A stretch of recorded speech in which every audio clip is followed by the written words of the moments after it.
தமிழகத்தில் ஆணவ கொலைகளுக்கு எதிராக விரைவில் புதிய சட்டம் கொண்டுவரப்படும் என்று மாநில சமூக நலத்துறை அமைச்சர் வன்னியரசு தெரிவித்துள்ளார். சென்னையில் இன்று செய்தியாளர்களிடம் பேசிய அவர், ஆணவ கொலைகளுக்கு எதிரான சட்டம் ஒரு புதிய முயற்சி அல்ல என்றார். கடந்த சட்டமன்ற தொடரிலேயே விசிக சட்டமன்ற உறுப்பினர்கள் இதுகுறித்து பேசியதாகவும், இந்த சட்டத்தை கொண்டு வருவதன் மூலம் அரசை அனைவரும் பாராட்டுவார்கள் என்றும் கூறினார். தமிழக ஆளுநர் தனியாக ஒரு அரசாங்கத்தை நடத்த முயல்வதாகவும், தாவேகா அரசை பலவீனப்படுத்தும் முயற்சிகளை மேற்கொள்வதாகவும் அமைச்சர் விமர்சனம் செய்தார்.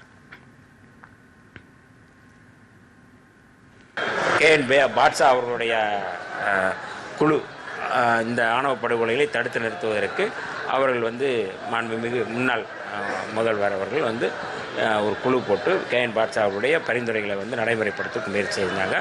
நான் சட்டசபையில் பேசும்பொழுது பாட்ஷா அவர்களுடைய பரிந்துரைகளை பெற்றுக்கொண்டு ஆணவ படுகொலைகளை தடுத்து நிறுத்த வேண்டும் என்று, அதுக்கான சட்டம் இயற்ற வேண்டும் என்று கோரியிருக்கிறேன்.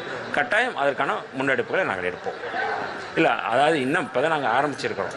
அதான் ஒரு 3 நாள் சட்டசபை முடிஞ்சிருக்கு. இப்போ அடுத்த கட்டமாக இந்த மாத இறுதியில் அதற்கான வேலைகள் தொடங்கும். கட்டாயம் நீங்களே பாராட்டுவீங்க. ஆணவ படுகொலைகளை தடுத்து நிறுத்துவதற்கு தனி சட்டம் இயற்றியாச்சுன்னு சொல்லி நீங்களே பாராட்டும் பொழுது அப்போ தெரியும்.